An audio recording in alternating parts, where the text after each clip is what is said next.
2 jours de travaux ont suffi pour les ministres des pays membres de la communauté économique des États d'Afrique centrale en charge des questions environnementales pour adopter samedi dernier à Brazzaville une proposition commune. Ces derniers parleront d'une même voix au sommet de l'action sur le climat prévu le 23 septembre prochain à New York qui se déroulera en marge du 114e anniversaire des Nations Unies. L'Afrique va donc aux États-Unis pour dire au monde ce qu'elle fait et de ce qu'elle compte faire dans les jours à venir, a indiqué Jean-Claude Gakoso, ministre congolais des Affaires étrangères. Le projet de déclaration que nous venons d'adopter dresse un tableau saisissant de ce que nous entendons faire, de manière concrète et en toute responsabilité. Il s'agit notamment des actions en matière de transition énergétique et industrielle. Le sommet de New York devrait constituer un tournant dans notre ferme volonté de lutter contre le changement climatique, dans notre détermination à atteindre les objectifs de l'accord de Paris sur le climat. À l'issue de cette réunion, Arlette Nono, ministre du Tourisme et de l'Environnement, s'est dit satisfaite de la moisson obtenue au cours de ces travaux. Aujourd'hui, nous pensons que nos amis des pays du Nord l'ont bien compris. Parce qu'avec ce qui s'est passé en Amazonie, tous ces feux, tous ces incendies, je pense que le monde commence à réaliser que parmi les trois bassins majeurs, le second, c'est le bassin du Congo aujourd'hui. Et nous sommes heureux d'aller à New York au sommet climat, parler d'une seule voix. Au sein donc de cette grande assemblée qui va réunir tous les grands décideurs du monde. Le respect d'application des règles de l'accord de Paris sur le climat est sans doute l'une des clauses des ministres et experts environnementaux africains. Ces derniers plaideront également pour le financement du fonds vert et du fonds bleu pour le bassin du Congo, deuxième poumon écologique du monde après l'Amazonie, aujourd'hui en danger.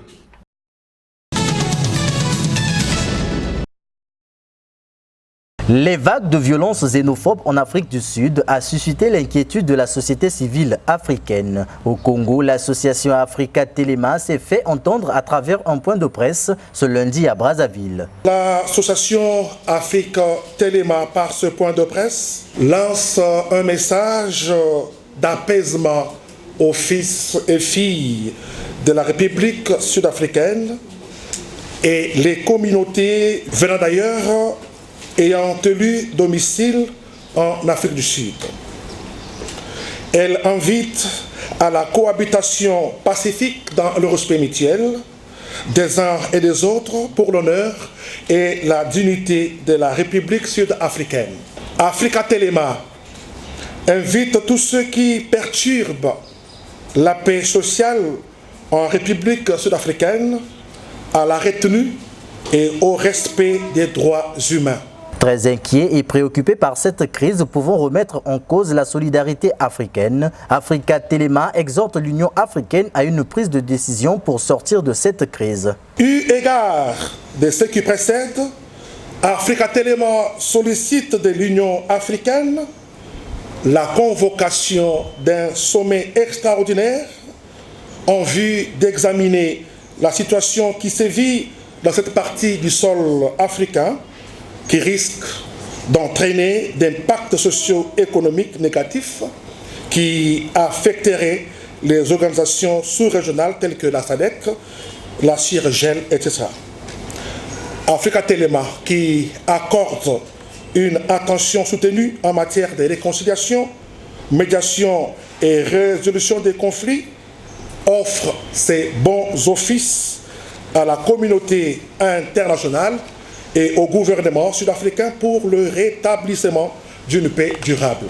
Par ailleurs, cette association a salué toutes les personnes qui, de près ou de loin, ont levé leur voix pacifiquement à travers l'Afrique et le monde. Les militants et sympathisants de la force montante congolaise ont pris d'assaut ce dimanche dans la capitale la salle polyvalente de la mairie de Wenzé dans le 5e arrondissement de Brazzaville. C'était à l'occasion du lancement officiel de la campagne d'adhésion à la force montante congolaise, une organisation juvénile du Parti congolais du travail. Prenant la parole pour la circonstance, le premier secrétaire de cette organisation des jeunes, Juste Bernadette Gavet, a exhorté les militants et sympathisants de la FMC à se ranger derrière le président du comité central du PCT, le président de la République, Denis Sassou Nguesso. Il faudra maintenant que vous et nous, jeunes, que nous puissions nous lever pour nous dire, papa, nous sommes derrière toi. Pour nous dire, papa, nous t'encourageons. C'est nous qui devons donner le courage au président de la République, donner le courage aux camarades présents du comité central pour qu'il arrive jusqu'au bout du chemin qu'il a si bien commencé. Parce que aujourd'hui, c'est lui qui apporte au Congo cette stabilité que nous avons. Aujourd'hui, il s'investit jour et nuit pour l'amélioration du bien-être de notre quotidien. C'est vrai qu'on ne peut pas encore aujourd'hui percevoir tous les bienfaits, parce que c'est un chantier qui restera toujours ouvert. Mais aujourd'hui, il est à dire que nous avons dans notre camp l'ordre de la situation. Donc nous ne devons pas subir la manipulation de quelques hommes politiques qui veulent nous fragiliser, qui veulent nous faire croire que nous n'avons plus d'espoir, que nous sommes totalement perdus parce que nous avons choisi d'accompagner le camarade président. C'est faux.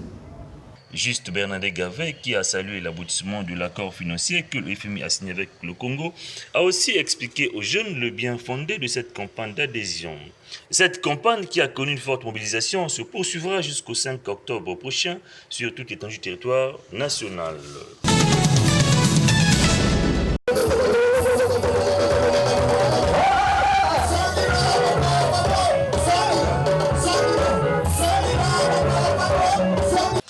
La 5e édition du festival de la SAP, organisé par l'administrateur maire de Wenze, Marcel Nganongo, a vécu ce dimanche à Brazzaville, précisément à Wenze. Une occasion à laquelle les sapeurs venus de tous les horizons ont célébré l'élégance vestimentaire. Le sapeur, c'est quelqu'un qui est propre, c'est quelqu'un qui est un partisan de la non-violence, c'est quelqu'un vraiment qui conduit le monde vraiment le bon vivre, pour le mieux vivre, nous vivre ensemble, c'est ça le rôle d'un sapeur. Nous avions l'art de billets dans le sang. La SAP nous est congénitale, c'est depuis le sang, n'est-ce pas? Moi je suis un sapeur de référence, c'est-à-dire on ne me fouille pas quoi. Quand tu me fouilles, vous me repérez. Donc je suis là, je suis l'homme de couleur, je suis habillé en bleu, hein, multi-bleu, ça c'est du John Foster.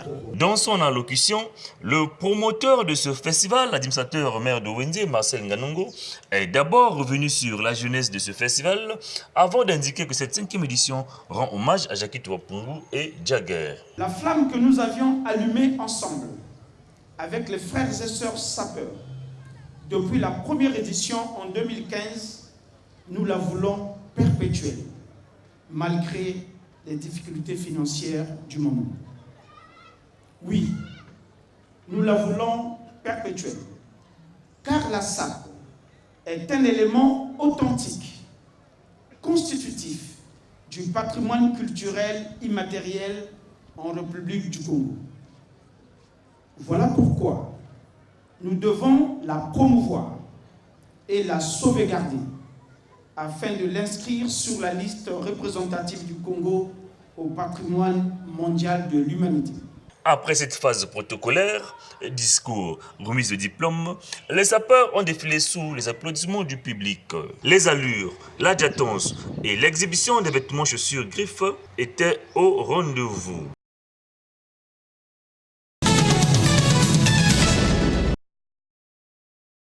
13 hommes et 3 femmes, voilà la composition du bureau départemental de l'Association des logisticiens du Congo, section Brazzaville. Ce mardi 10 septembre, les membres de cette association dirigée par Dominique Koumoubulas étaient en assemblée générale extraordinaire en vue de la présentation de ce bureau sous la houlette du maire de Talangaï, membre du bureau d'honneur de l'ALC. Occasion pour Priva Frédéric Ndeke d'exhorter les logisticiens à la poursuite de la formation des jeunes sur toute l'étendue du territoire national.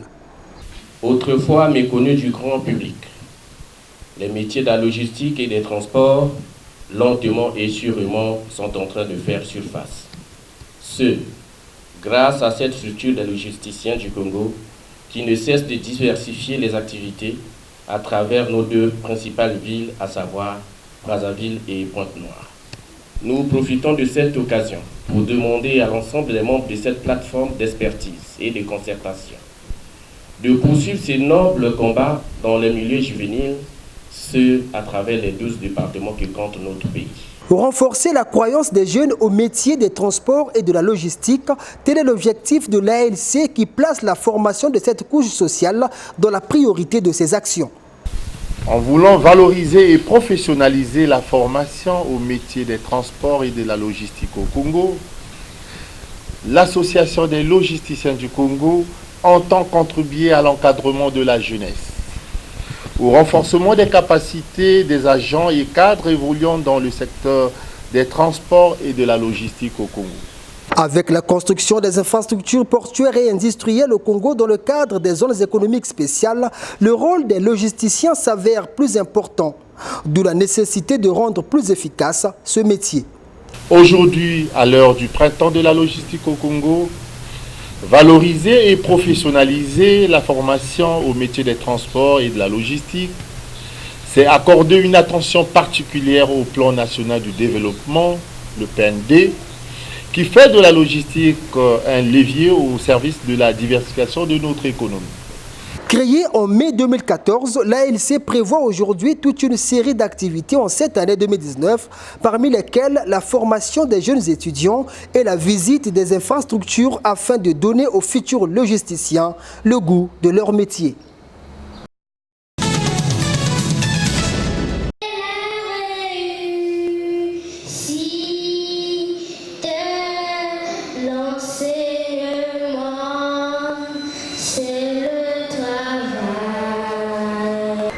L'éducation est bien la clé de la réussite, il faut donc s'assurer qu'elle soit transmise en toute rigueur. À cela, l'élaboration des systèmes éducatifs de qualité est de mise pour forger une élite répondante aux besoins de l'heure. C'est dans ce contexte que s'est ouverte ce 11 septembre la 21e session du Conseil national de l'éducation préscolaire, de l'enseignement primaire, secondaire et de l'alphabétisation. Il nous faut donc conjuguer nos efforts pour atteindre une dimension exponentielle de la pédagogie, car la qualité dépend de la pertinence de ce qui est enseigné et appris, et surtout comment les acquis scolaires peuvent-ils répondre aux besoins actuels et futurs des apprenants. Le défi de l'éducation est de poser les bases du changement tout en conservant les meilleures qualités du présent, a renchéri David Bokeh à l'ouverture de cette grande messe pédagogique dont l'importance n'est plus à justifier, selon le ministère de l'enseignement primaire, secondaire et de l'alphabétisation. Ces travaux sont l'occasion qui est indiquée pour l'ensemble des acteurs du système éducatif de faire non seulement le bilan du travail accompli, mais aussi d'envisager des perspectives pour un avenir radieux. Envisager un avenir radieux de l'éducation préscolaire, voilà une vision qui dépend avant tout de l'objectif de cette 21e session. Notre objectif ici, au cours de cette session, n'est pas de sortir forcément ici avec de nouveaux programmes et de nouvelles méthodes, mais d'engager la réflexion sur leur évaluation de façon à sortir d'ici avec des questionnements qui vont permettre à nos inspecteurs pédagogiques de travailler toute l'année et nous proposer des réponses aux préoccupations du genre. Les programmes scolaires en cours sont-ils toujours actuels ou frappés d'obsolescence? Théories et pratiques pédagogiques des programmes, méthodes, livres et manuels scolaires dans la quête de la qualité et de l'amélioration de notre système éducatif, c'est le thème de cette 21e session du Conseil national de l'éducation préscolaire, de l'enseignement primaire, secondaire et de l'alphabétisation qui prendra fin le 14 septembre prochain.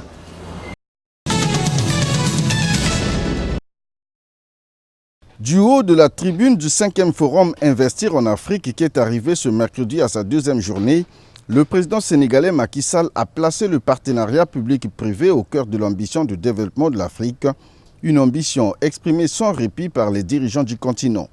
S'appuyant sur les avancées enregistrées par son pays dans le cadre du plan Sénégal émergent, Macky Sall, qui est aussi président en exercice du NEPAD, a appelé les investisseurs multilatéraux à soutenir l'Afrique dans la matérialisation d'un certain nombre de projets intégrateurs, à l'instar du pont route-rail entre Brazzaville et Kinshasa. Il n'est pas normal qu'en 2019, en 2020, qu'en 2025, entre Brazza et Kinshasa, qu'on puisse encore prendre le bateau. On doit pouvoir le faire par la route, par le train, évidemment par la voie aérienne, par la voie fluviale. C'est un plaidoyer pour que ce projet qui fait la fierté de l'Afrique puisse voir le jour. Nous venons en Sénégambie de faire l'inauguration du pont sur la Gambie, qui est le pont de la Sénégambie. Et on ne peut pas imaginer combien ces ponts rapprochent nos peuples et combien ils développent l'économie dans nos pays. Ainsi, le président sénégalais Macky Sall, qui pense que le temps de l'Afrique est arrivé, a relevé quelques secteurs phares capables de booster les économies des États, des secteurs sur lesquels doit reposer le partenariat avec les investisseurs potentiels. Il s'agit des infrastructures de communication physique et numérique, l'agriculture, l'électricité, le tourisme, les petites et moyennes entreprises, la formation qualifiante pour l'employabilité des jeunes. Macky Sall a souligné que la paix, la sécurité et la stabilité, ainsi que les réformes sont nécessaires à l'épanouissement de l'Afrique. Il faut cependant vaincre les préjugés, a-t-il ajouté. Nous devons aussi porter le plaidoyer pour un nouveau regard de l'extérieur sur l'Afrique. En matière d'investissement, l'Afrique reste encore pénalisée par des idées reçues, des jugements de valeur souvent infondés et une perception exagérée du risque. Autant de facteurs qui renchérissent, voire découragent l'investissement sur le continent. Nous ne devons pas accepter qu'on continue de coller à l'Afrique une image qui ne correspond pas à la réalité.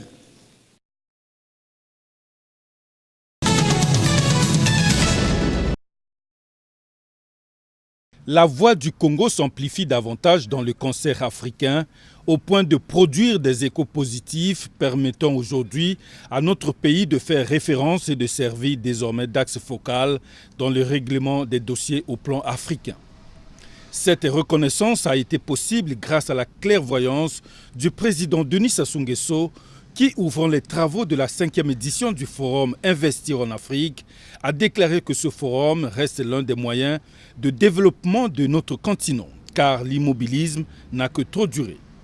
Voilà pourquoi, a dit le chef de l'État, l'Afrique a donc besoin d'infrastructures, d'initiatives et de services qui sont autant de conditions pour asseoir son décollage économique. Félicitant le partenariat stratégique global sino-congolais, Denis Sassou Nguesso a appelé ses pairs du continent et les investisseurs potentiels à promouvoir une diversification des économies basée sur des projets intégrateurs en Afrique. Comment l'Afrique pourrait-elle s'organiser pour mieux tirer parti des partenariats, mobiliser la communauté financière internationale et exploiter efficacement les opportunités qu'offre la Chine dans le cadre de la coopération gagnant-gagnant. Ainsi, apparaissent en Afrique centrale, par exemple, de multiples possibilités de projets intégrateurs, comme la construction de chemins de fer constitutifs d'un réseau ferroviaire transnational, du pont route-rail sur le fleuve Congo entre les villes de Brazzaville et Kinshasa, du barrage hydroélectrique de Tombo-Manyanga entre la République du Congo et la République démocratique du Congo, du barrage d'Inga en République démocratique du Congo et celui de Cholet entre le Cameroun et le Congo. L'envergure de ces perspectives conforte la nécessité de définir d'accord partis les secteurs, les échéances majeures ainsi que les modalités de mise en œuvre et de financement. Cet accord a donc été signé pour accélérer les investissements dans l'accord pour le développement des petites et moyennes entreprises pour le compte du Congo.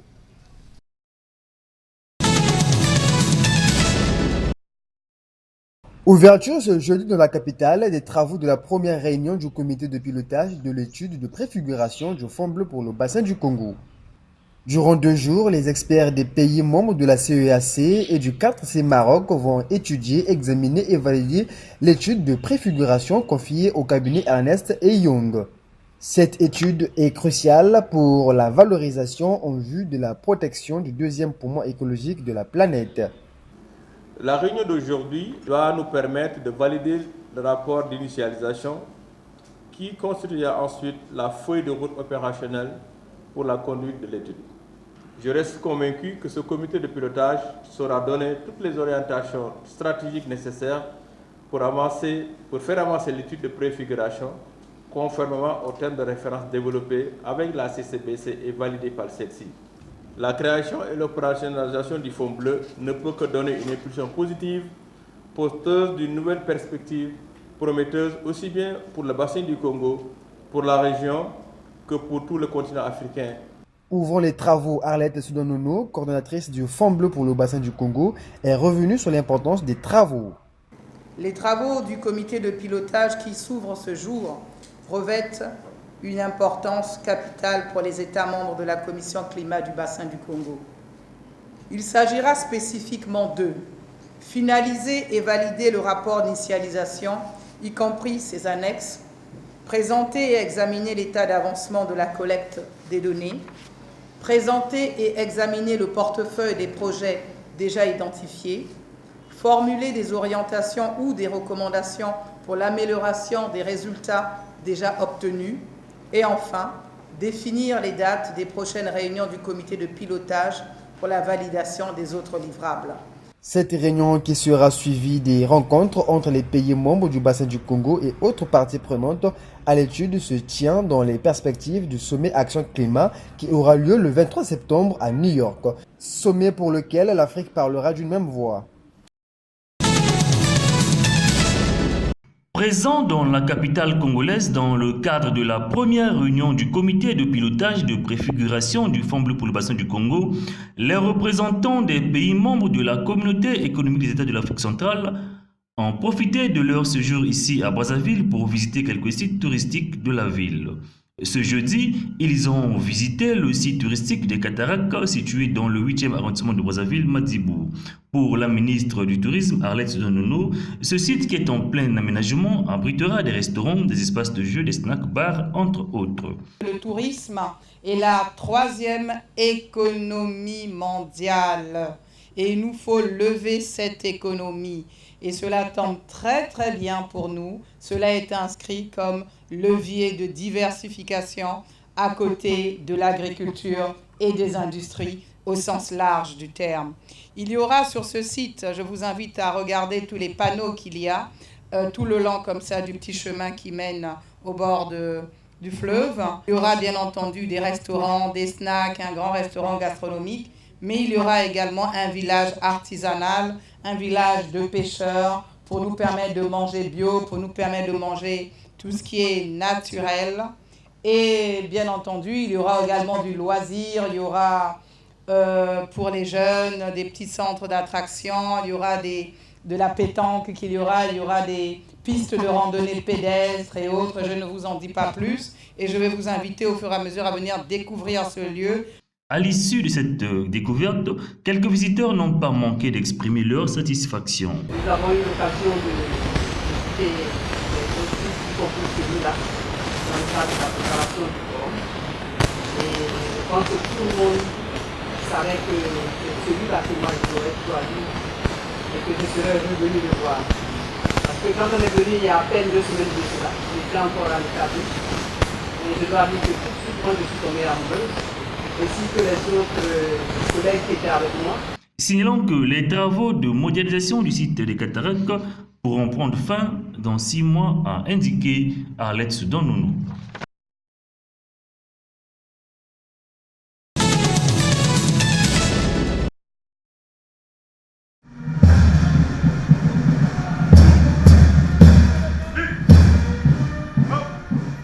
La Fédération de Russie et la République du Congo entretiennent des relations diplomatiques qui remontent à 1964 et reposent sur des échanges dans plusieurs secteurs, parmi lesquels la formation des cadres et l'assistance technique. C'est sur cette base que Georgi Tchepik, le nouvel ambassadeur de la Russie au Congo, a franchi le portail du Palais du Peuple à 11 h, marchant sous les honneurs du régiment d'apparat et d'honneur avant d'être reçu par le président de la République dans la salle des ambassadeurs.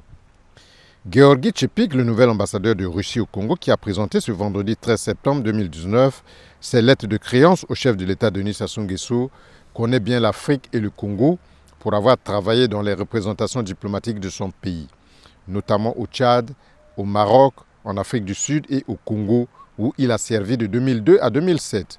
Cet ancien directeur général adjoint du département Afrique du ministère des Affaires étrangères russe en 2014 prend ses fonctions au Congo à quelques semaines de la tenue le 24 octobre prochain à Sochi du premier sommet Russie-Afrique. Le diplomate russe sorti de l'Institut des Relations internationales près le ministère des Affaires étrangères de l'ex-URSS en 1991, qui remplace à ce poste Valéry Mikhaïlov, va entretenir la flamme allumée depuis plus de 55 ans par les dirigeants des deux États, notamment les derniers accords signés par la Russie et le Congo à l'issue du tête-à-tête entre Denis Sassou Nguesso et Vladimir Poutine le 23 mai 2019 à Moscou. Cet envoyé extraordinaire et ministre plénipotentiaire de 2e classe parle bien le français, l'anglais et l'arabe.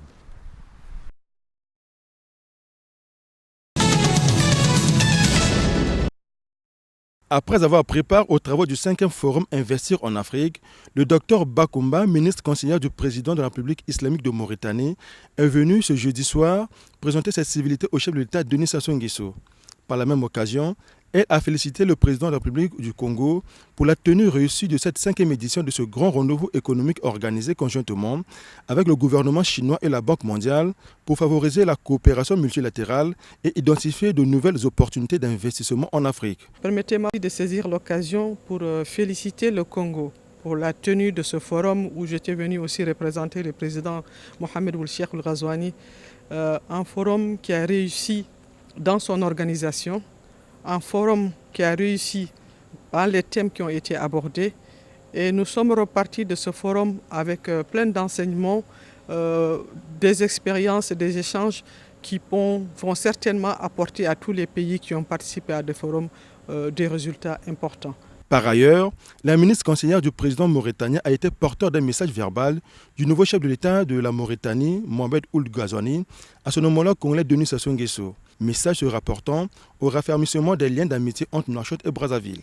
J'ai eu l'honneur d'être reçu par son Excellence Denis Sassou Nguesso, président de la République, chef de l'État, porteur du message de son frère, le président de la République de Mauritanie, son Excellence Mohamed Ould Cheikh Ould Ghazouani, qui m'a chargé de venir dire à son frère aîné, lui exprimer tous ses remerciements les plus chaleureux d'avoir fait le déplacement de Nouakchott lors de son investiture le 2 août passé pour son élection à la magistrature suprême de notre pays. Au-delà de cela, je suis venu aussi transmettre la reconnaissance et toute la gratitude du peuple mauritanien pour avoir su compter sur le président Denis Sassou Nguesso et le peuple congolais. À chaque fois que la Mauritanie a eu besoin de soutien, on a su compter sur le président Denis Sassou Nguesso. Signalons que les relations diplomatiques entre le Congo et la Mauritanie remontent à plusieurs décennies. Le Congo abrite une forte colonie mauritanienne qui excelle principalement dans le secteur du commerce.